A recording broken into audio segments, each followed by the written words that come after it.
syariah. Ya, sekali lagi bagaimana membumikan sistem ekonomi syariah yang akan dalam rangka membangun kesejahteraan masyarakat. Tentu membangun kesejahteraan masyarakat adalah membangun ekonomi bangsa Indonesia berdasarkan prinsip-prinsip dasar ekonomi syariah.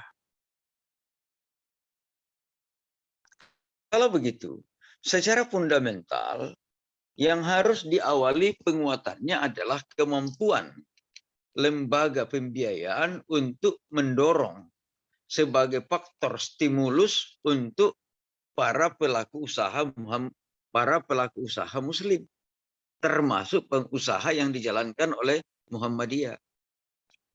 Kemudian berikutnya adalah tentu saja kalau kita berbicara amal usaha Muhammadiyah, kita berbicara mengenai kesejahteraan umat. Kita berbicara mengenai kepentingan bangsa. Kepentingan bangsa terhadap amal usaha yang dikembangkan oleh Muhammadiyah adalah Muhammadiyah turut serta mengatasi berbagai macam persoalan yang ada dalam masyarakat. Termasuk membuka lapangan kerja. Dengan amal usaha Muhammadiyah yang semakin besar akan semakin banyak memperkerjakan sumber daya manusia yang dimiliki oleh bangsa ini.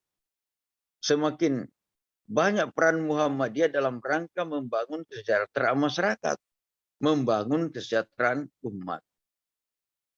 Nah, oleh karena itu, amal usaha Muhammadiyah yang berorientasi pada core bisnis masing-masing, core bisnis tertentu, nah harus harus didasarkan pada prinsip-prinsip yang harus bermitra. Maksud saya harus melakukan mitra strategis dengan sumber-sumber keuangan perbankan syariah.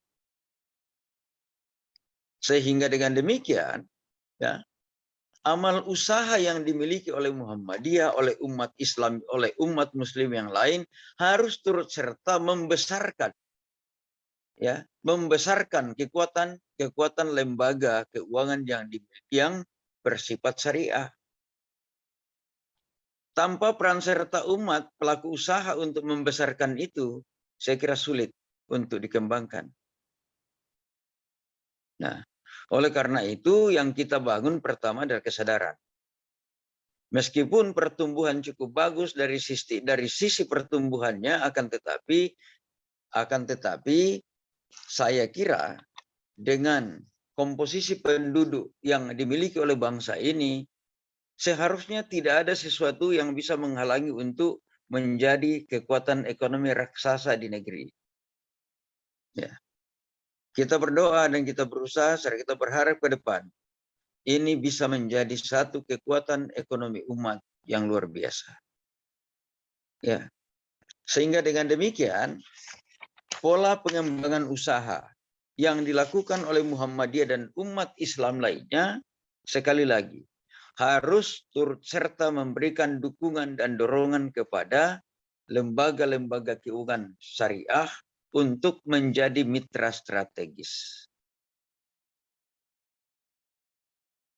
Sehingga sama-sama tumbuh. Ya. Jadi secara bersama-sama tumbuh. Grow together. Bersama-sama tumbuh. Kalau bersama-sama tumbuh berarti bersama-sama membangun peradaban kesejahteraan umat. Kalau kesejahteraan umat dibangun berarti kita ikut serta melakukan pemberdayaan sosial ekonomi kemasyarakatan. Sehingga baldatun toibatun warabun gafur bisa dicapai. Karena saya meyakini bahwa dengan membangun kesejahteraan masyarakat, insya Allah akan memberikan jaminan untuk melaksanakan ibadah secara lebih baik. Ya. Ketenangan untuk beribadah, insya Allah jauh akan lebih tentram, akan lebih baik, akan lebih berkualitas. Karena didukung oleh sarana yang cukup. Ya. Sehingga kalau tidak salah ada hadis, ya, bahwa kemiskinan itu adalah dekat dengan kekufuran. Nah, sehingga dengan demikian, ya, umat Islam itu tidak dilarang kaya. Semakin kaya, semakin banyak sedekah. Semakin kaya, semakin banyak zakat. Dan semakin banyak infak. Semakin mudah untuk membangun peradaban umat. Semakin mudah untuk melakukan amal ibadah sosial yang dilakukan secara individu maupun secara terorganisasi.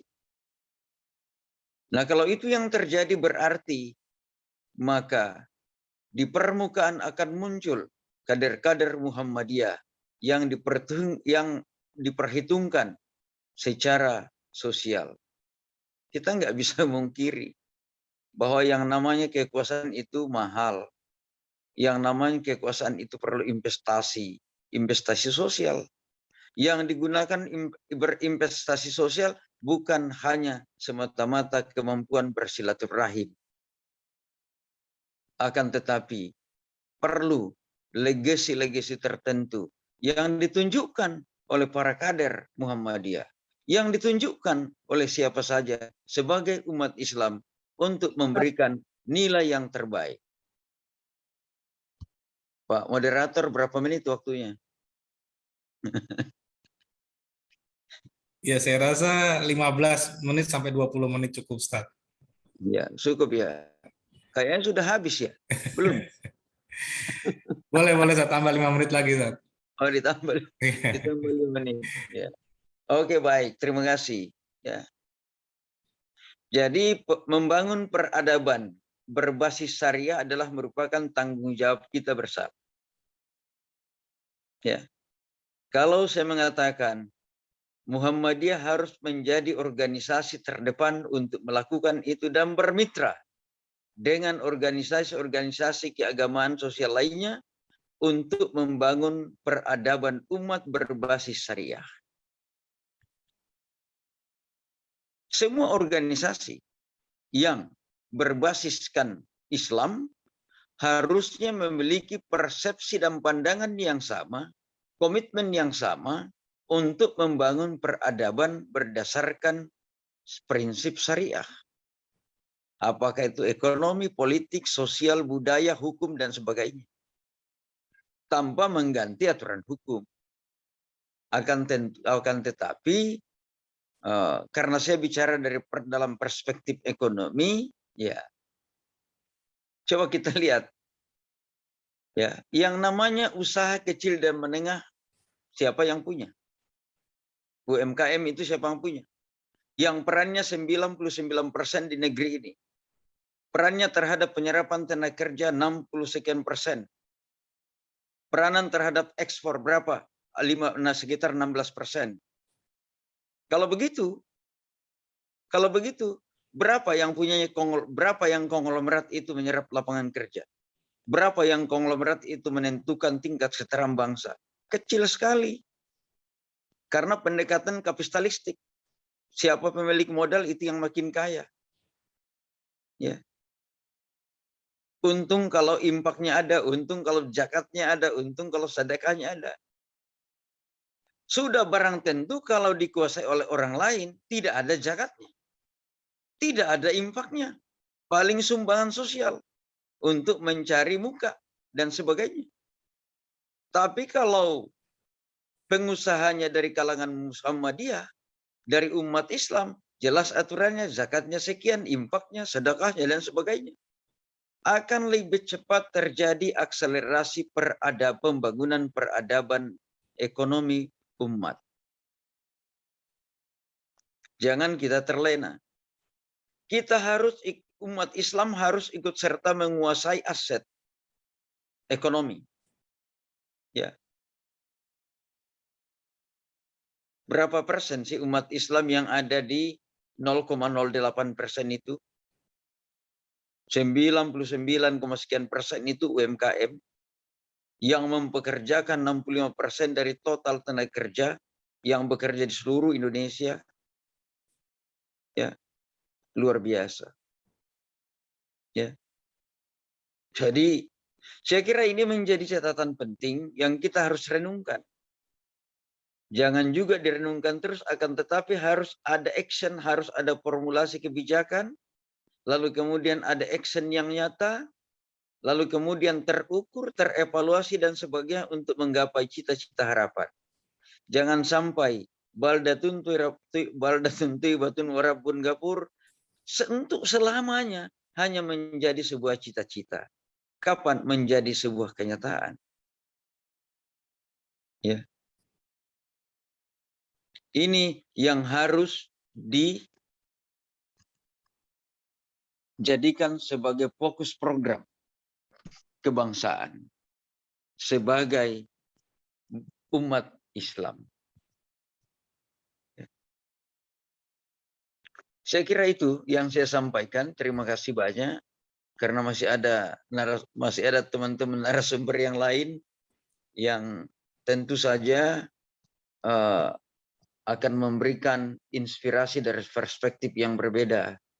Terima kasih Pak Datuk, Pak Moderator, kemudian Pak Datuk, Pak Dr. Datuk, kemudian Pak Dr. Sahrial Khalid. Ya, makasih. Wabillahi taufiq wal hidayah. Billahi fisabilil haq fastabiqul khairat. Assalamualaikum warahmatullahi wabarakatuh. Waalaikumsalam. Ya, baik, alhamdulillah dari Pak Dr. Ahmad Alim Bakhri kita sudah mendengarkan beberapa kajian mengenai ekonomi syariah. Terutama memang ekonomi syariah ini menjadi tren Indonesia dalam rangka penguatan ekonomi Indonesia yang sangat menopang. Tentunya memang peran dari kontribusi umat Muhammadiyah diperlukan kita bersama dalam membangun jaringan tersebut. Tidak bisa serta-merta hanya bersandar kepada negara dalam hal ini dalam mengembangkan ekonomi UMKM, tetapi peran serta organisasi pun perlu. Nah, disinilah perlu namanya kita membangun sebuah ukhuwah yang sangat kuat dalam membangun jaringan ekonomi syariah Indonesia. Baik, untuk pembicara kedua kita minta narasumber Bapak Dr. Dato Abi Audah, MAG, untuk memberikan pada kita mengenai beberapa hal yang memang menjadi kajian dan pemikiran kita bersama pada sore hari ini. Tafadhol Mas Kuron. Pak Dato, silakan. Baik. Assalamualaikum warahmatullahi wabarakatuh. Waalaikumsalam warahmatullahi wabarakatuh. Alhamdulillahilladzi arsala rasulahu bil huda wa dinil haqq liyudhhirahu 'ala dini kulli walau karihal musyrikun. Asyhadu an la ilaha illallah wahdahu la syarikalah wa asyhadu anna Muhammadan abduhu wa rasuluh. Allahumma shalli wa sallim wa barik ala Muhammad wa ala alihi wa sahbihi ajma'in. Amma ba'd. Yang saya banggakan ini ada sama-sama datuk sebenarnya. Prof Alim tuh datuk juga dari mendapatkan gelar Kesultanan Banjar ya. Karena Datuk Alim ini termasuk figur yang mampu menyatukan dari beberapa suku sehingga mendapatkan gelar datuk. Ini ahlan wa sahlan, ini lama nggak ketemu, cuma melalui Zoom terus ini ketemunya ini. Kemudian juga ini ada saudara saya, ini ada Dr. Saria, mudah-mudahan juga menjadi datuk nanti ya, insya Allah ya. Amin. Baik, ini moderator, alhamdulillah.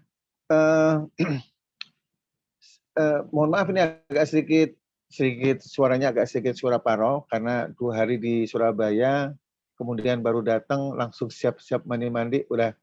Jadi kita akan menyampaikan mungkin sebentar aja karena sebentar lagi saya harus mengisi di Martapura ya, sholat Isya di Martapura. Baik, judulnya ini sedikit sedikit kalau buat saya ini moderator agak sedikit sedikit ekstrim sebenarnya ekstrim ya, karena menjadi organisator sejati itu tidak gampang gitu ya, jadi harus ada proses gitu. Tapi sebelum masuk ke materi, ini kajian ini sangat luar biasa sebenarnya untuk membuka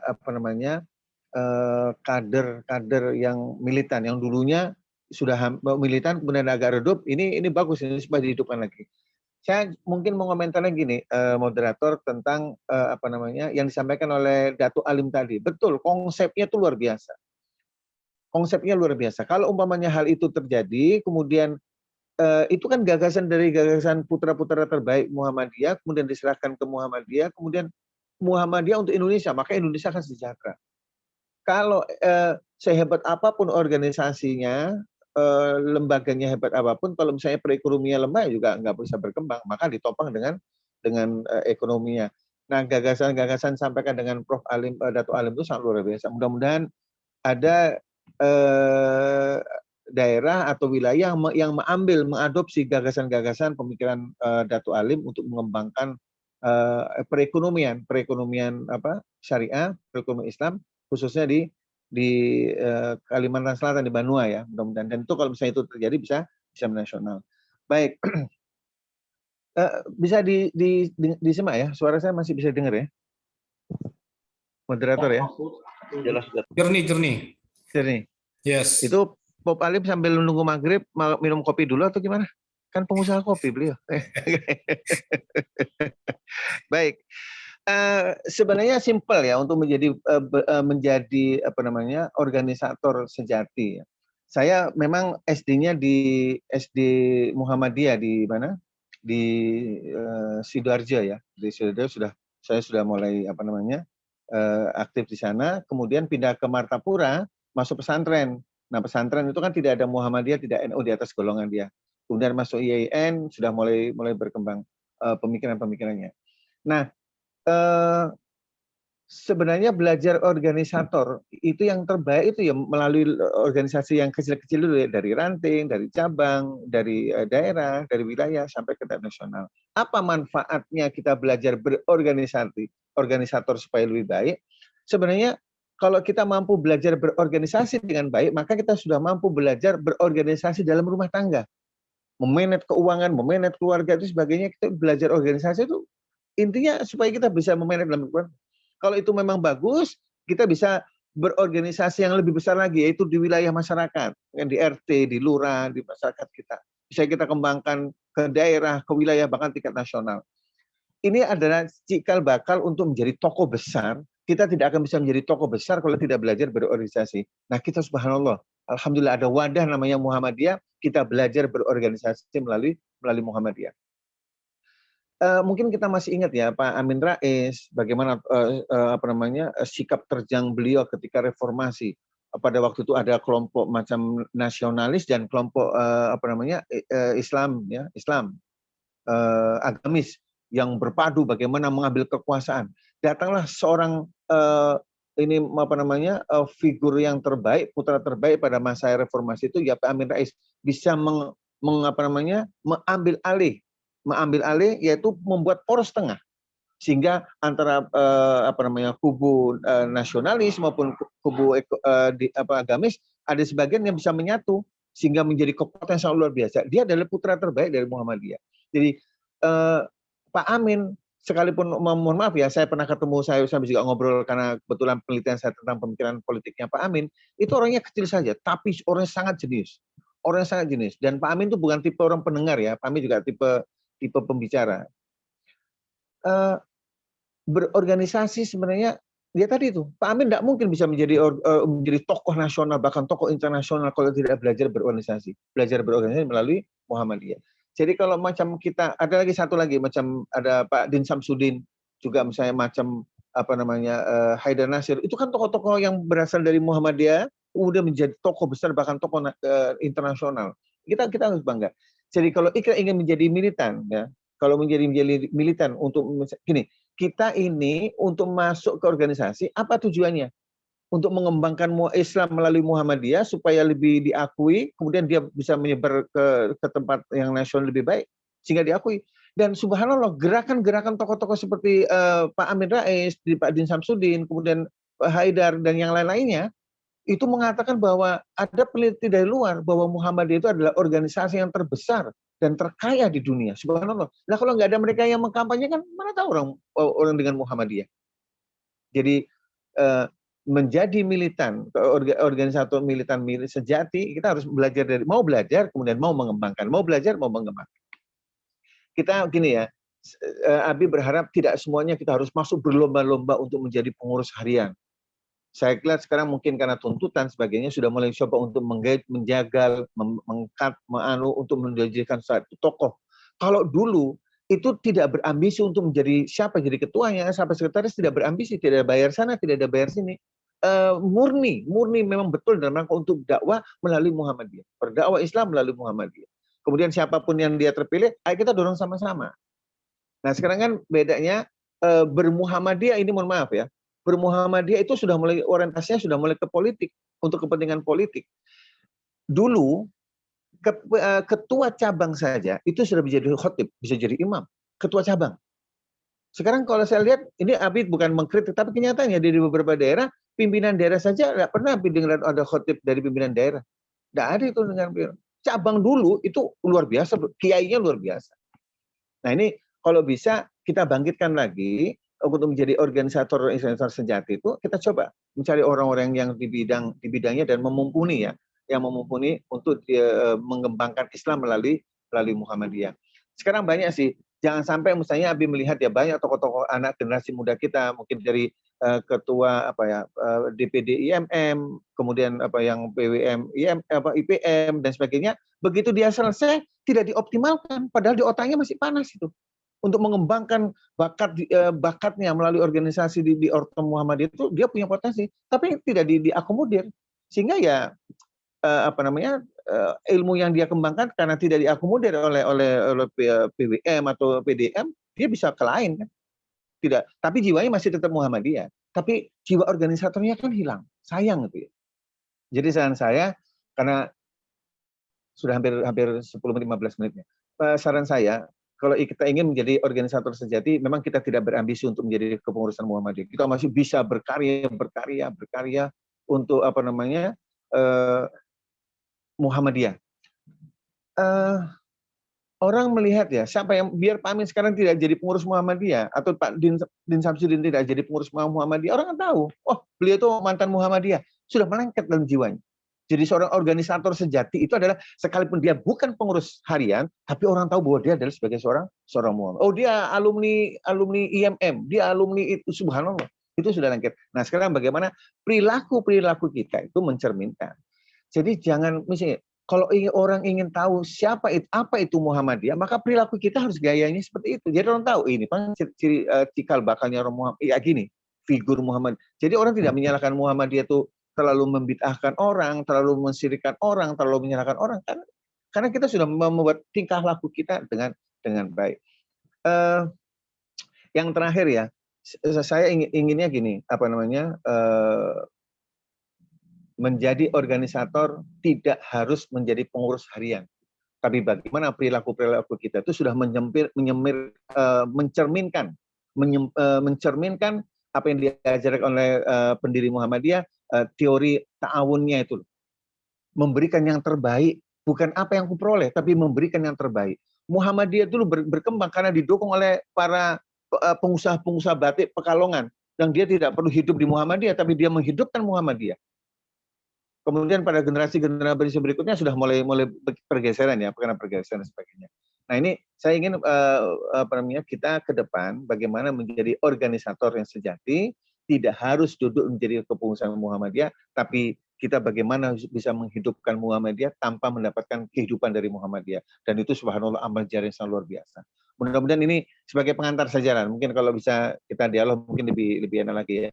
Dan saya lihat ini ada juga orang sudah punya anak atau belum ya, mantan ketua ketum DPD IMM Kalsel, Ustadz Ahmad Zaini ya. Alhamdulillah. Kira-kira itu dulu moderator, nanti kita bisa kembangkan lagi. Kita lebih suka lebih banyak dialog ya, jadi supaya membangkitkan. Kalau Abi kan memang aktifnya sekarang kalau misalnya lebih cenderung membina adik-adik IMM ya, di IMM ketika ada pelatihan sebagainya, Abi memotivasi bagaimana kita menjadi kader militan. Karena ini mohon maaf, untuk menjadi kader IMM tidak semua orang bisa masuk. Kader IMM harus mahasiswa. Kalau mungkin orang pemuda siapapun boleh masuk, tapi kalau IMM maka dia harus menjadi mahasiswa dan dia harus sebagai warga Muhammadiyah, maka dia bisa masuk organisasi itu. Makanya di IAIN sendiri atau di ULM atau di mana IMM tidak terlalu banyak. Tapi bagaimana dulu di angkatan saya dulu di 90-an IMM itu tidak banyak. Ya, IMM tidak banyak, tapi mampu menguasai UIN. Kalau kita dulu tuh bagaimana minta proposal, minta dana ke pemerintah provinsi, itu dananya cari dulu baru bikin proposal. Nah, bisa nggak kita yang generasi berikutnya itu mencerminkan bahwa kami ini adalah orang Muhammadiyah. Muhammadiyah itu kalau misalnya Habib pernah menyampaikan bahwa organisasi yang bisa bertahan itu karena ada beberapa kriteria. Pertama adalah moral, akhlak. Akhlak itu ada dua, yaitu jujur dan pekerja keras. Apa artinya jujur tapi pemalas? Dan apa artinya Anda pekerja keras tapi tidak jujur? Maka itu akan hancur. Dan subhanallah Muhammadiyah ini sudah jujur dan juga pekerja keras. Mudah-mudahan ini memotivasi kita untuk menjadi organisator sejati ya, di Orto Muhammadiyah untuk dari Muhammadiyah untuk Indonesia jauh lebih baik. Makasih. Assalamualaikum warahmatullahi wabarakatuh. Ya, terima kasih. Terima kasih Prof. Abi Auda. Ya, saya rasa memang ini menjadi motivasi buat kita semua, terutama generasi muda, dan juga memang bagi rekan-rekan yang memang mempunyai kontribusi banyak sekali di Muhammadiyah. Memang tidak semua bergerak di Muhammadiyah, tetapi mereka mewarnai Muhammadiyah di masyarakat. Inilah menjadi organisator sejati, di mana nantinya juga dapat menghidupkan Muhammadiyah secara keseluruhan, tidak hanya sebatas organisasi, tetapi di masyarakat itu yang paling terpenting. Karena identifikasi dari masyarakat ini adalah bagaimana bersama-sama membaur menjadi satu, menjadi sebuah gerakan yang itu membangun sebuah bangsa ya. Baik, untuk selanjutnya pembicara kita yang ketiga ini luar biasa sekali, Bapak Dr. Syahrial Sadiq, yang akan memaparkan bagaimana Muhammadiyah ke depan, yang itu menjadi sebuah motivasi buat bangsa negara Indonesia. Silakan Pak Dr. Syahrial Sadiq. Ya, Mas Duran. Agar Mahfudi, saya izin untuk testing terkait dengan materi yang akan saya sampaikan. Terima kasih banyak pada panitia Kajian Ramadan Tiga Hijriah dari WhatsApp Group Muhammadiyah Indonesia. Kemudian yang kami hormati moderator Ustaz Nazar, kemudian MC Ustaz Ridho, dan para narasumber, ini Prof. Dr. Alim Bahri dan Ustaz Datu Abi Audah. Jadi di sini saya ingin melanjutkan terkait pemaparan bagaimana penguatan konsepsi dan implementasi al-Islam dan kemuhammadiyahan dalam syarikat Muhammadiyah dan bangsa. Alhamdulillah, assalatu wassalamu ala asyrafil anbiya'i wal mursalin wa ala alihi wa sahbihi ajma'in, amma ba'd. Pertama-tama marilah kita panjatkan puji syukur hadirat Allah Subhanahu wa taala. Salawat salam tak lupa kita curahkan pada Nabi besar Muhammad sallallahu alaihi wasallam yang telah membawa kita dari zaman kegelapan menuju zaman yang penuh pencerahan sekarang ini. Jadi fokus kita pada kajian yang akan saya bawakan ialah terkait dengan al-Islam dan kemuhammadiyahan atau kita kenal dengan Aisyah. Jadi dalam PTM A, Perguruan Tinggi Muhammadiyah dan Aisyah di seluruh Indonesia, di 34 provinsi, dan sudah membuka cabang di luar negeri, itu mengajarkan satu mata kuliah yakni Al-Islam dan Kemuhammadiyahan atau Aisyah. Jadi Al-Islam dan Kemuhammadiyahan ini merupakan konsep yang pertama kali digagas oleh Kiai Haji Ahmad Dahlan. Merancang model pembelajaran Al-Islam Kemuhammadiyahan baik dari dulu sampai dengan sekarang. Dan ini termaktub dalam buku karangan Dr. Andes Haji Hamdan Hambali, yakni Ideologi dan Strategi Muhammadiyah, yang mana dalam kitab atau buku tersebut termaktub gagasan dan pokok pemikiran dari Kiai Haji Ahmad Dahlan. Jadi Muhammadiyah sendiri tercetus pada 12 November 1912 atau dalam tahun Hijriah sudah berusia 110 tahun. Dan insya Allah 12 November 2022 ini juga berusia 110 tahun. Jadi sudah sangat panjang, lebih dari 1 abad.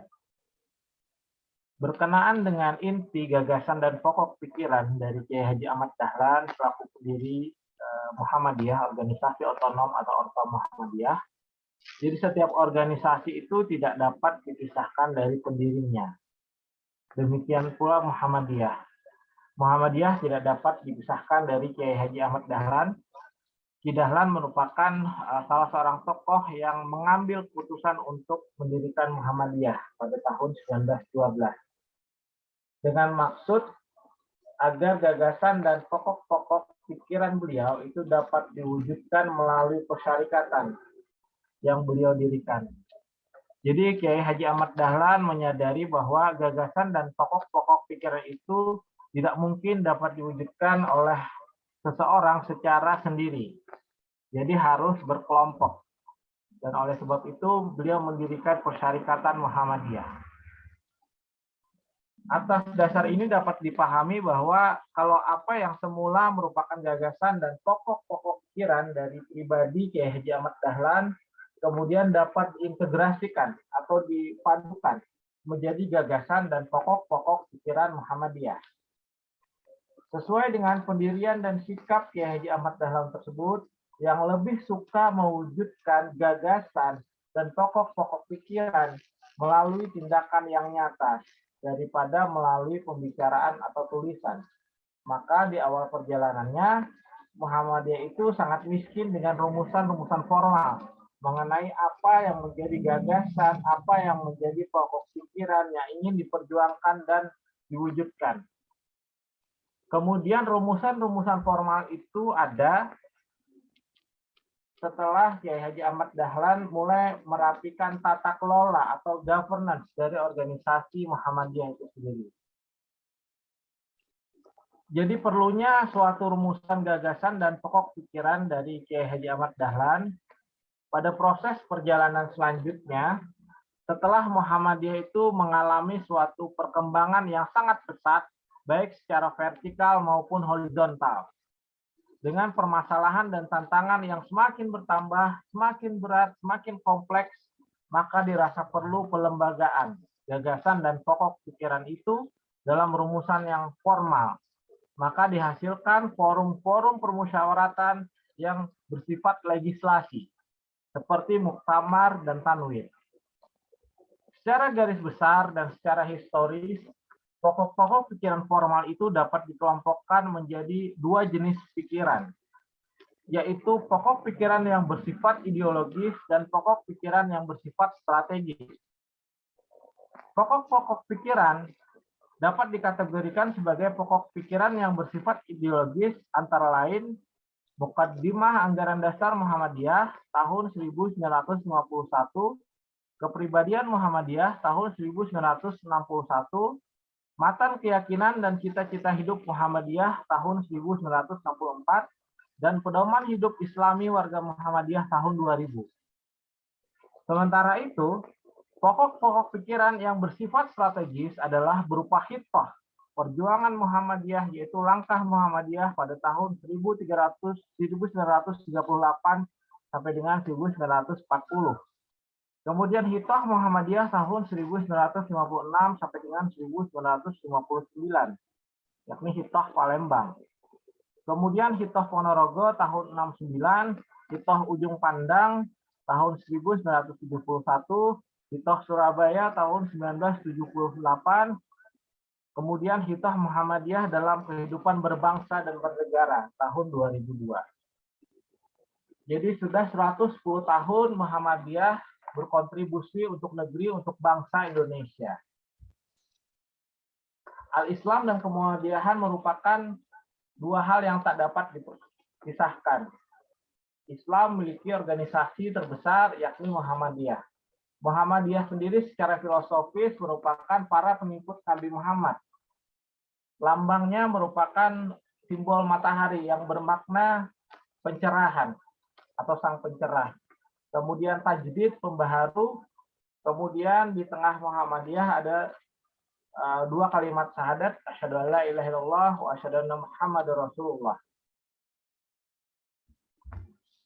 Kemudian tujuan dan outcome atau ketercapaian dari Al-Islam dan kemuhammadiyahan, yakni adalah paham Islam yang berkemajuan. Yakni ialah paham yang berpegang teguh pada Al-Quran dan Sunnah. Sunnah dalam hal ini ialah hadis yang sahih, hadis yang kuat, hadis Nabi yang makbullah, serta membuka diri pada ijtihad dan pikiran yang maju. Nah, ini adalah tujuan dan ketercapaian yang ingin diciptakan dalam Al-Islam dan kemuhammadiyahan. Oleh sebab itu, Kiai Haji Ahmad Dahlan banyak sekali meninggalkan pesan pada kita semua selaku kader-kader Muhammadiyah. Pesan yang pertama yaitu, hendaklah kamu jangan sekali-sekali menduakan pandangan Muhammadiyah dengan perkumpulan lain. Kemudian pesan kedua dari beliau ialah jangan sentimen, jangan sakit hati kalau menerima celaan dan kritikan. Kemudian pesan yang ketiga, yakni jangan sombong, jangan berbesar hati kalau menerima pujian. Pesan keempat, jangan ujub, kibir, dan ria.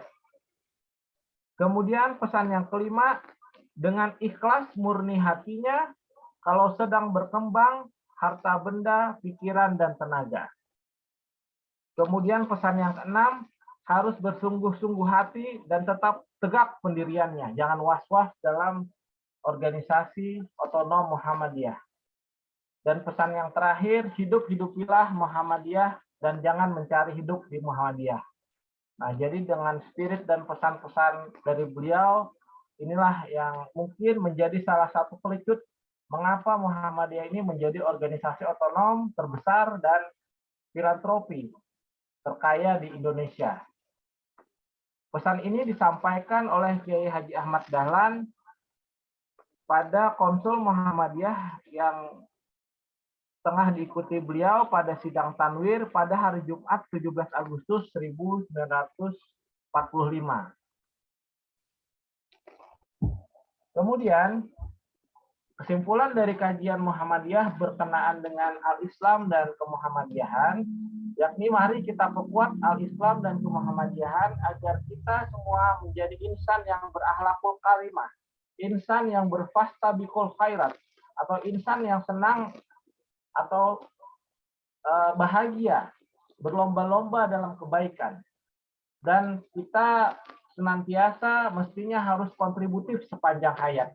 Seperti yang dicontohkan oleh teladan kita, Nabi Muhammad SAW dan Kiai Haji Ahmad Dahlan, selaku pendiri Persyarikatan Muhammadiyah. Semoga Al-Islam dan kemuhammadiyahan dapat terimplementasi dengan baik dan dapat berkontribusi bagi Persyarikatan Muhammadiyah dan bangsa Indonesia. Demikian kiranya kajian Ramadan 1443 Hijriah berkenaan dengan Al-Islam dan kemuhammadiyahan. Semoga bermanfaat. Wastabiqul khairat. Wabillahi taufiq wal hidayah. Wassalamualaikum warahmatullahi wabarakatuh. Waalaikumsalam warahmatullahi wabarakatuh. Baik, terima kasih Pak Syahrial Sadiq. Pada sore kesempatan ini kita coba berdialog bersama untuk membahas beberapa kajian. Yang pertama itu mengenai peradaban dan ekonomi syariah. Yang kedua adalah bagaimana menjadikan organisatoris Muhammadiyah ini menjadi gerakan yang dapat menghidupkan Muhammadiyah dengan eksistensinya, terutama anggota-anggota Muhammadiyah yang ada di Indonesia. Yang ketiga adalah bagaimana Muhammadiyah dapat berperan aktif dalam kaidah yang sudah ditetapkan dalam koridor-koridor dakwah Islamiyah, terutama menjadi motivasi kita bersama bagaimana Muhammadiyah dapat bergerak di masyarakat. Ini juga sudah dibahas bagaimana menciptakan kerukunan berbangsa, beragama, juga menjadi peran aktif di berbagai lini masyarakat. Monggo silakan bagi rekan-rekan saudara-saudaraku sekalian yang ingin mungkin bertanya kepada tiga narasumber kita, silakan yang mau. Ya, silakan Pak. Ya. Saya izin bertanya kepada Prof. Halim Bahri. Siap. Baik. Bismillahirrahmanirrahim. Assalamualaikum warahmatullahi wabarakatuh.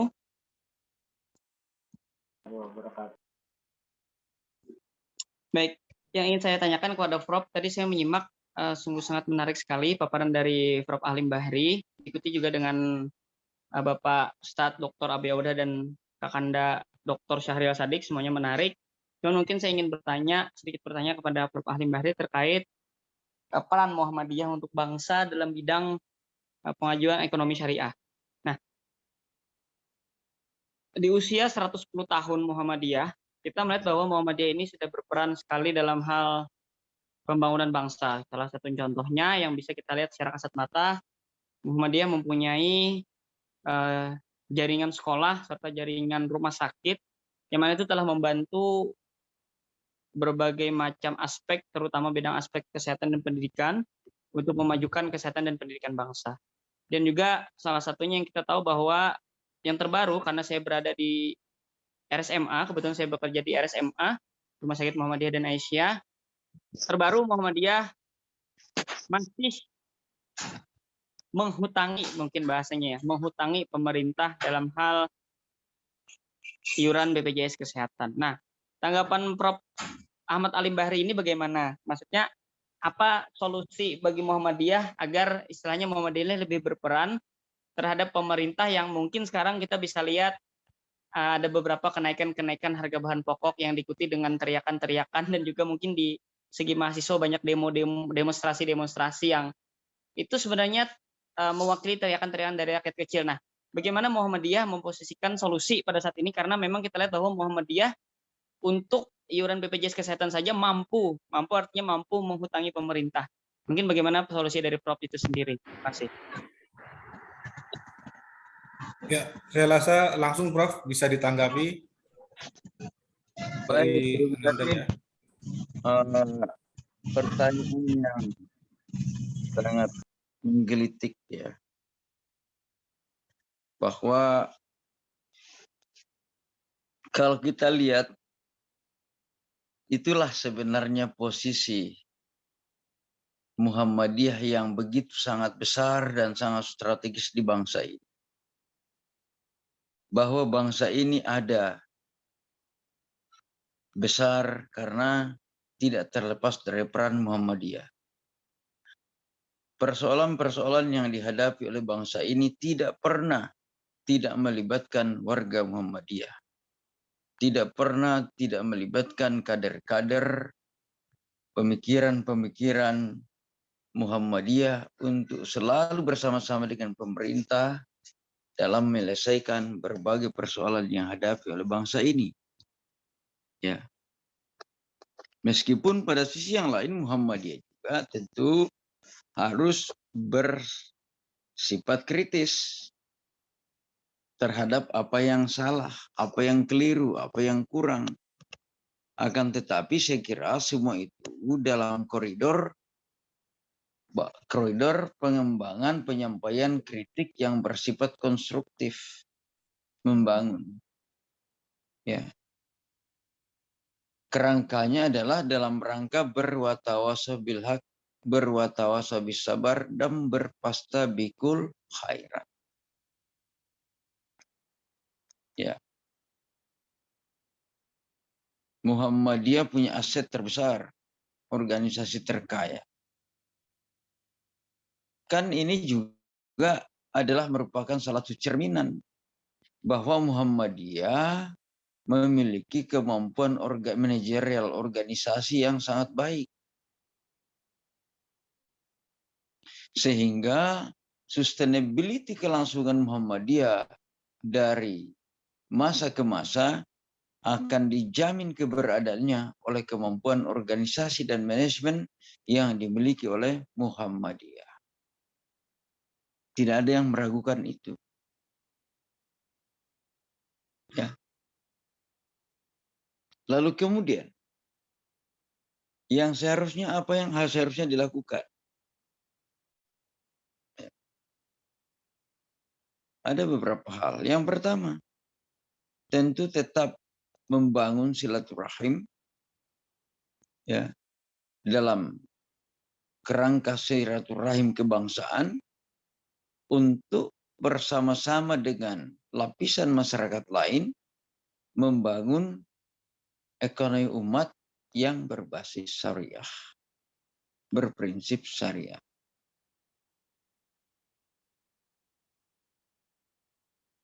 Yang kedua adalah bahwa pengembangan amal usaha Muhammadiyah dan amal usaha warga Muhammadiyah ya, harus memikirkan bagaimana bersinergi dengan lembaga-lembaga keuangan syariah untuk membangun bisnis warga Muhammadiyah dan bisnis yang dimiliki oleh amal sebagai bagian dari amal usaha Muhammadiyah. Yang ketiga, perlu ada aliansi strategis antara lembaga ekonomi syariah, amal usaha Muhammadiyah, dan bisnis yang dijalankan secara individu oleh warga Muhammadiyah.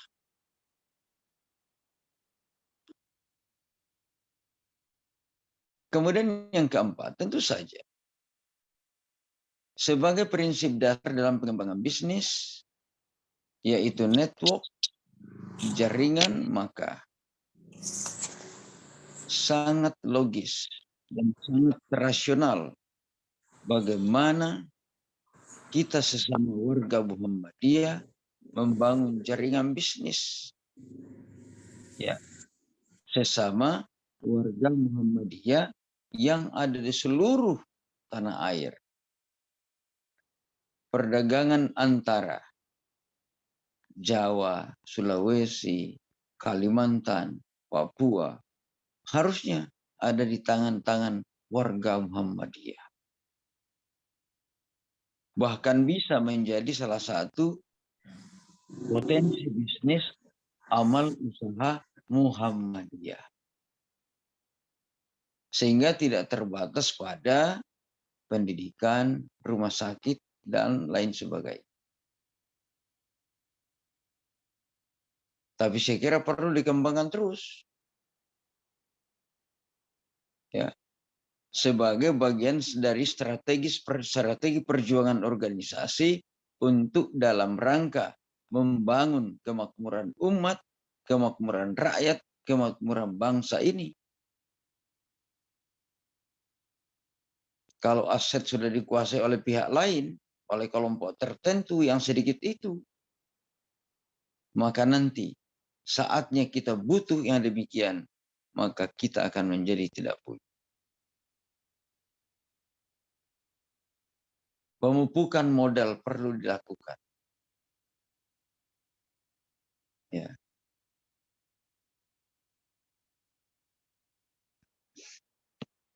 Itu saya kira yang harus dilakukan. Saya kira itu dulu, terima kasih. Saya kembalikan ke Pak Moderator. Baik, terima kasih Prof. Sebenarnya gambaran, memang kita sudah mendapatkan bagaimana Muhammadiyah ini dengan ekonomi syariahnya itu juga memang menjadi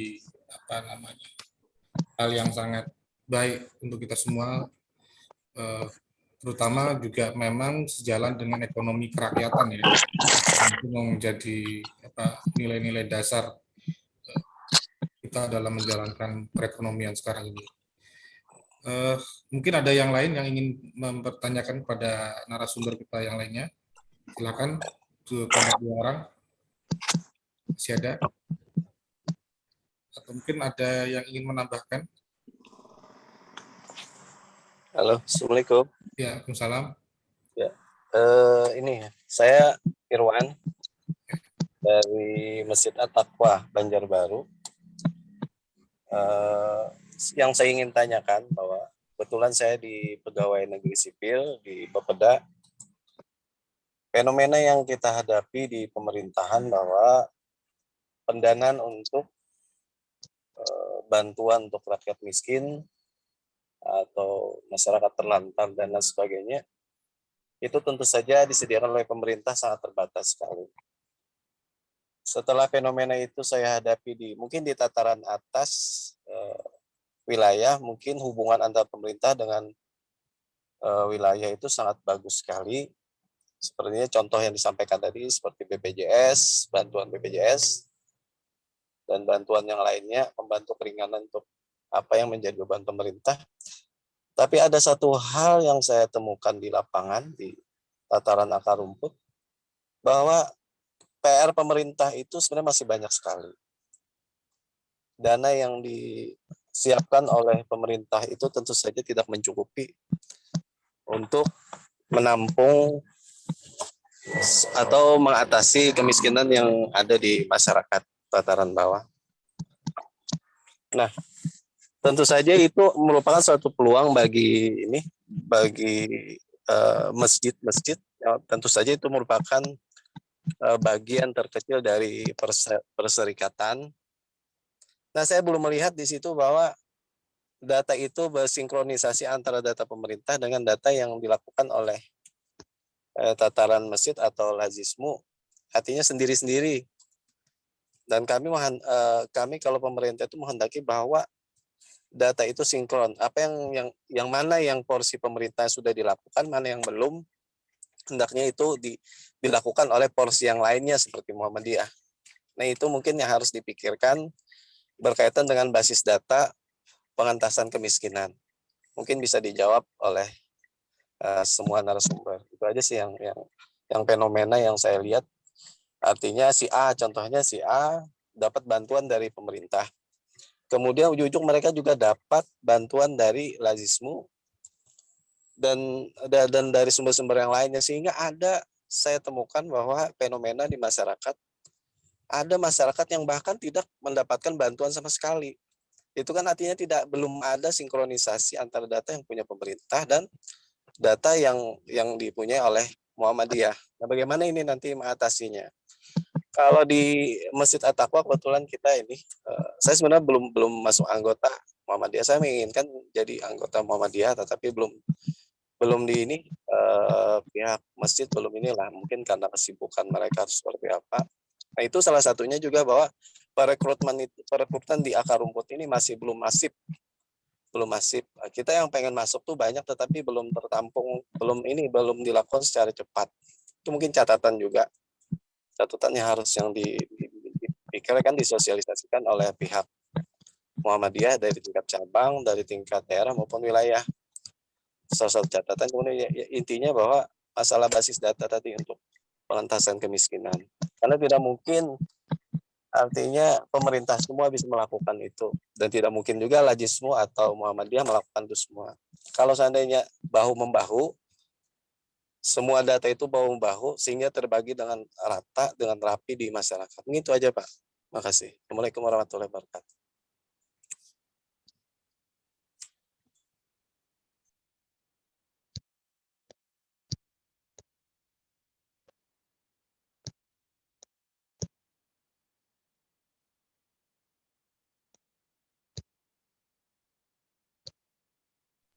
Ya, moderator. Silakan Ustadz Ridho untuk bisa jadi. Baik, terima kasih. Untuk ini izin ya tadi Pak Moderator, kebetulan beliau ada meeting, jadi diserahkan kepada saya. Terima kasih Pak untuk pertanyaannya. Untuk efektivitas waktu, untuk kesempatan pertama kepada narasumber kedua Ustadz Abi Udah untuk bisa menjawab pertanyaan tersebut. Waktu dan tempat disilakan. Ya. Itu sebenarnya bukan pertanyaan ya, tapi itu sebenarnya saran supaya lebih bagus lagi ya untuk Abi mengamati dari manajemen lazismu dan masjid dan juga dari BWM atau PDM. Kalau Abi melihat sekarang ini lazismu itu numpang banyak di masjid-masjid ya. Jadi kayaknya orang berebutan berkompetisi untuk mencari sumber dana zakat maupun sumber sumber sodako atau wakaf dan sebagainya. Sebenarnya kalau misalnya Muhammadiyah ini luar biasa besarnya, kayanya luar biasa. Kenapa tidak mempunyai tempat tersendiri yang tidak ikut di masjid gitu ya? Jadi penggalangan potensi dana yang dikumpulkan jauh lebih besar. Yang kedua, memang betul adanya tumpang tindih. Jadi kalau misalnya ada orang membuat proposal itu minta ke Lajismu, juga minta ke BWM, kemudian minta ke kemana? Ke personnya gitu ya. Jadi kalau memang keluarnya satu pintu di Lajismu, maka bisa jadi yang diajukan ke BWM, kemudian BWM atau PDM itu menyeleksi siapa bisa berhak untuk menerima bantuan itu, maka disposisi silakan ke Lajismu, maka Lajismu lah mencairkan, dan itu lebih baik dibanding ada ke anunya ya tumpang tindih. Jadi yang kedua, di Lajismu tidak semena-mena untuk mengeluarkan dana zakat tanpa sepengetahuan dari kepengurusan yang lain. Kita khawatirnya justru mentang-mentang siapa yang jadi pengurus kemudian dia mengeluarkan tanpa ada yang, kecuali kalau sudah sistem tidak ada masalah. Ini yang insidentil.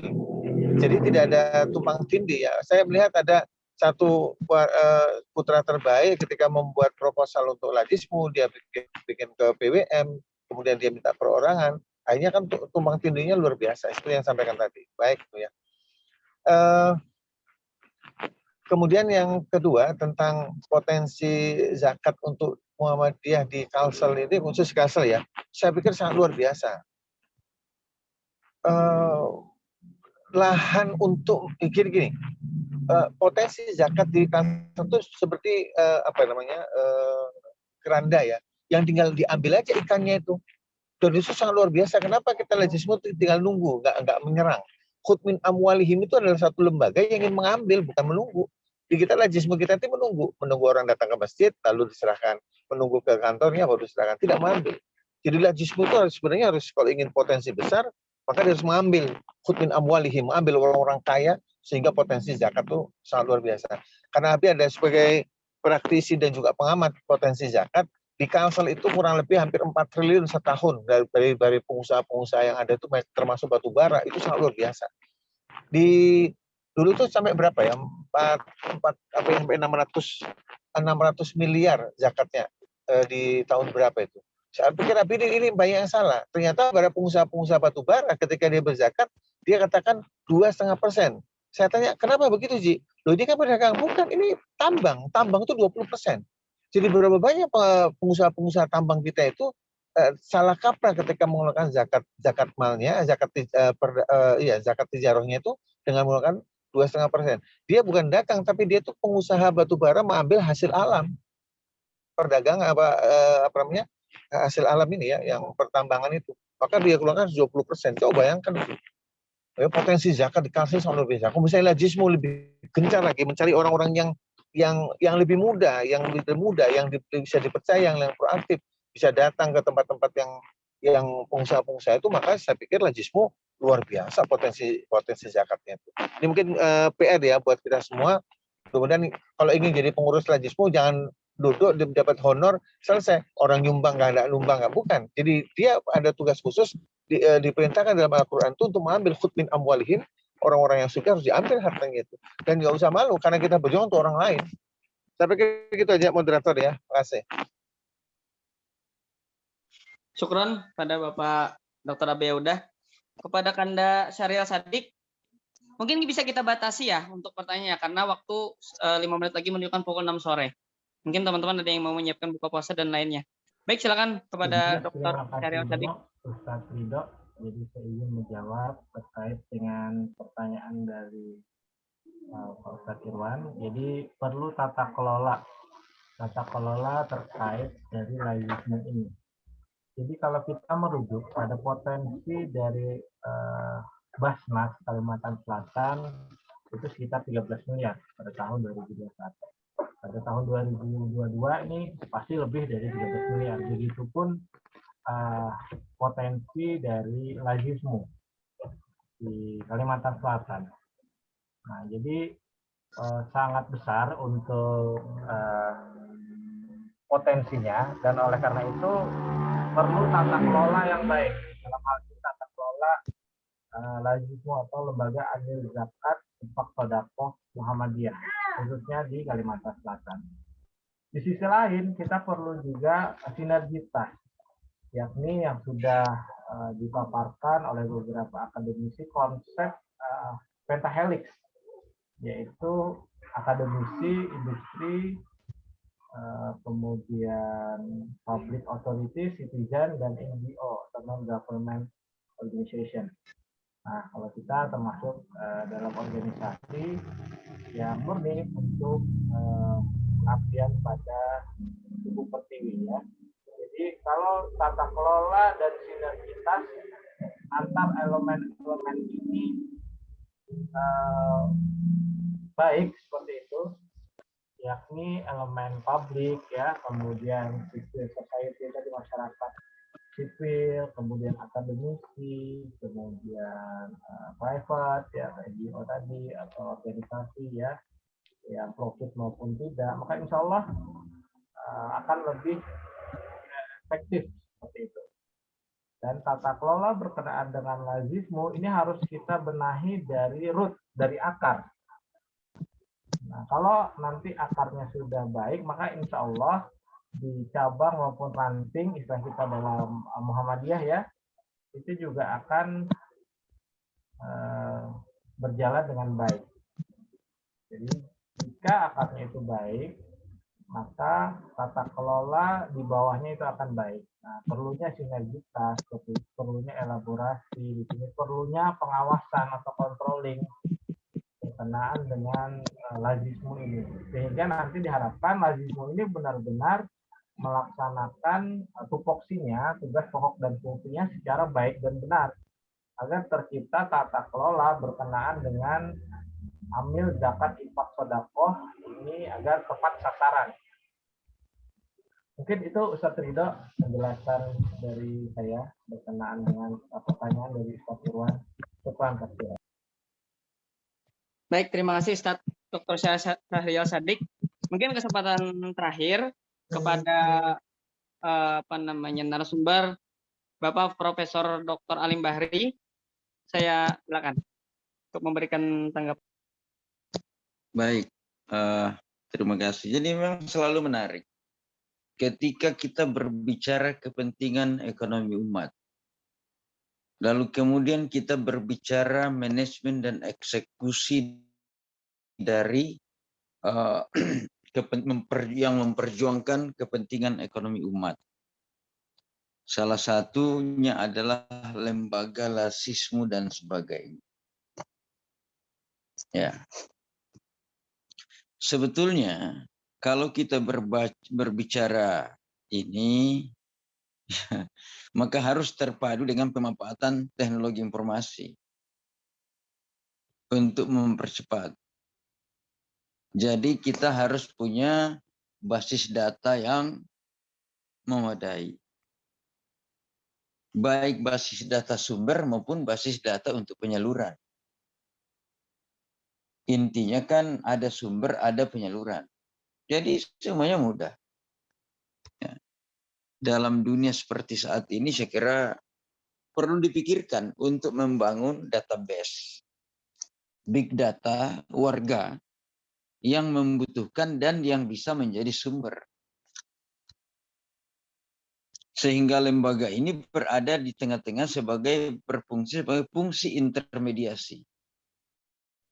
Kan memang fungsinya adalah fungsi intermediasi yang harus dioptimalkan ya berdasarkan data yang kita miliki, database yang kita miliki, sekali lagi baik sumber maupun untuk penyaluran.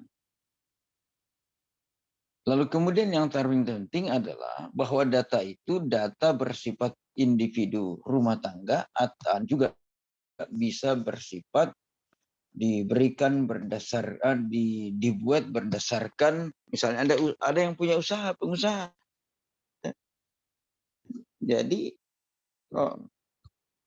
dilengkapi.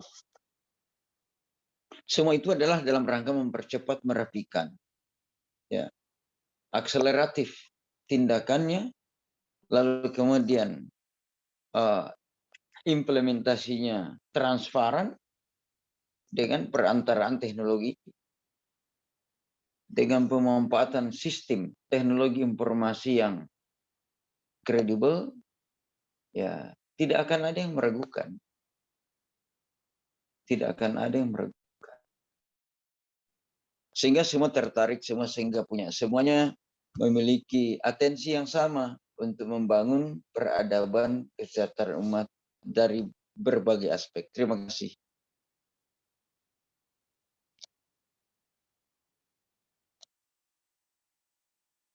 Saya kembalikan ke moderator.